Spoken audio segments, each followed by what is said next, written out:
His own 28-yard line. Javier White has moved up to the 30. Again, Javier White's hoping he gets to touch the ball. If I'm Bly, I'm maybe trying to kick it out of bounds. I think that's a really wise decision. And there's that block you're talking about, Bill.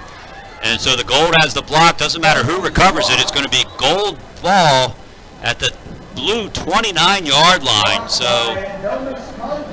that was blocked by Conquest. Snap was just a little high, and that threw off the timing with Bly. That's got to be gone in 2.3 seconds. That probably went at about 2.5, and that's what allowed Conquest to get in from his edge rush. Now a little bit of pressure on the blue here to hang in there, make a couple defensive plays. Let's see if the Gold team can respond, get the kind of regain the momentum here and attack the end zone. Gold's only got one timeout. There's 2:59 to play. Blue leads 26-13. Gold moving left to right. They're on their own 30-yard line. Ball is right between the two hash marks.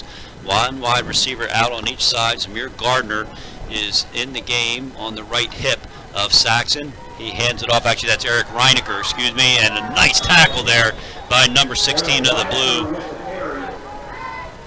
That was Burns.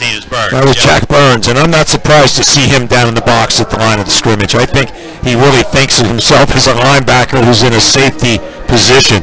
He fits in extremely well, diagnoses his plays, because Reinecker had been able to turn the corner there. He would have had some more running room. Reinecker still in on Saxon's right hip there, as it's a 2nd and 8. Saxon drops back. He's going for the end zone. He's looking for Tart, and it gets tipped, I think, at the last second. That was tipped there by Osi to knock it away. So a saving touchdown there by Osi. Tart almost looking for his 2nd touchdown of the game. This 5'8", 180-pound wide receiver from Middleton. His teammate and co-captain and friends gives me the word that is Osi's 5th deflection. Wow.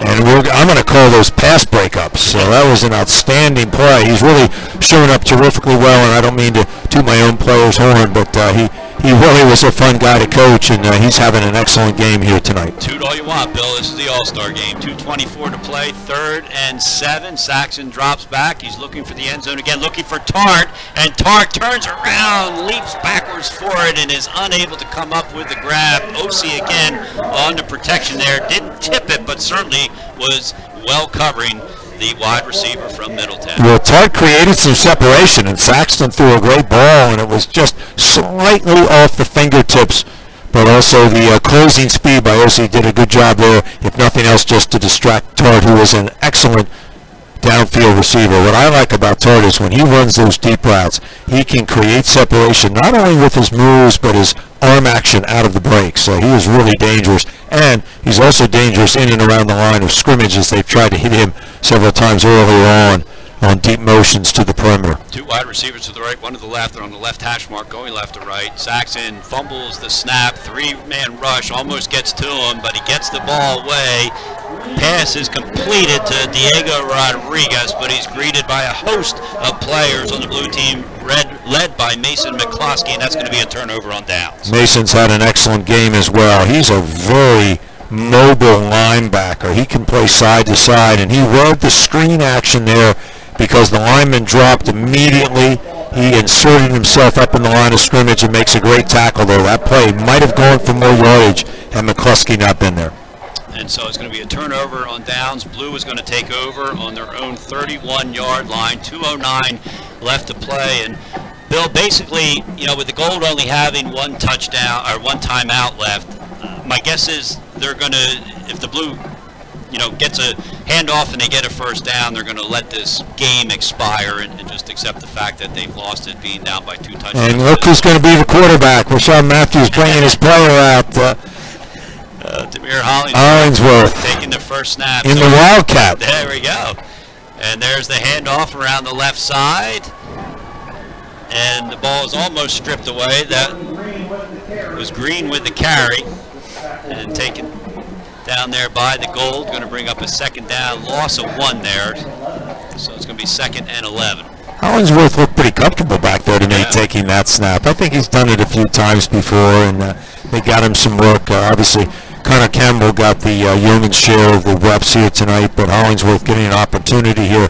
Sean Matthews really does a nice job with that offense over at Howard. Dan Ritter, the head coach, has been around a long time. I think one of the great program coaches in the state. Ritter very involved in his blue gold game over the years as well. Hollingsworth is going to be brought down in the backfield. I believe that was number 24, Avery Copes, for the Gold. And it looks like Gold's going to take a timeout. And my guess is, Bill, this is maybe to get some players in or something like that. I don't think they're 119 to play. There's a chance they'll have to run at least.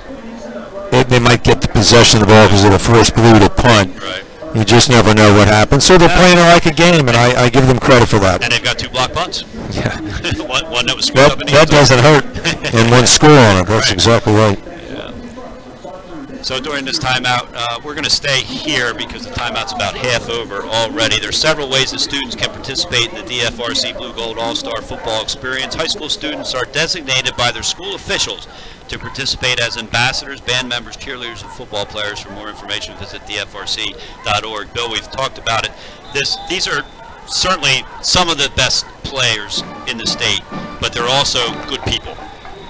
Well, I think that's the most important thing, is character and integrity of your players, especially when you're nominated to play in an all-star game. And I think that the committee and the coaches have done a really good job of instilling those virtues in all their players. Hollingsworth runs out and lofts it up in the air, and it's picked off. No, it's incomplete is what the PA guy said, but no, it looks like it was. Oh, it was complete. Completed, yeah, okay. I thought I lost sight of the ball there. That was Andre Modis out there for the reception, but it was Hollingsworth showing off his athleticism as he sprinted right and threw off the run. Really good technique and a terrific ball to secure the first down.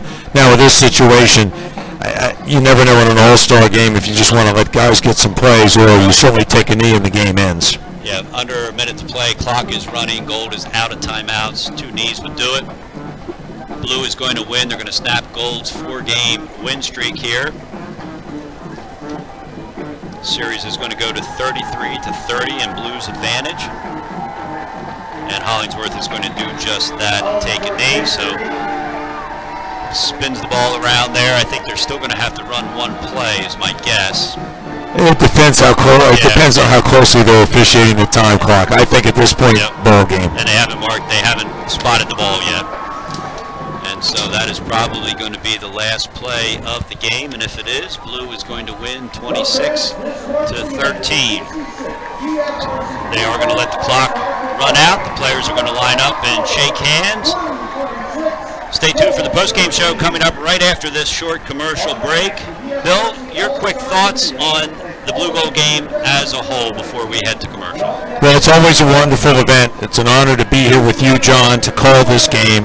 I thought it was generally pretty well played. We had a couple of penalties that you would probably like to see not happen, but once in a while emotion takes place. But some outstanding plays on both sides of the ball, and some kind of unsung players stepped up. I mean, the fact that Connor Campbell, I thought was terrific tonight. He's probably the key to the Blues' victory. I thought Blues' defense really showed up very big in big moments. Gold had some outstanding plays. Their quarterback play, I thought, was very strong.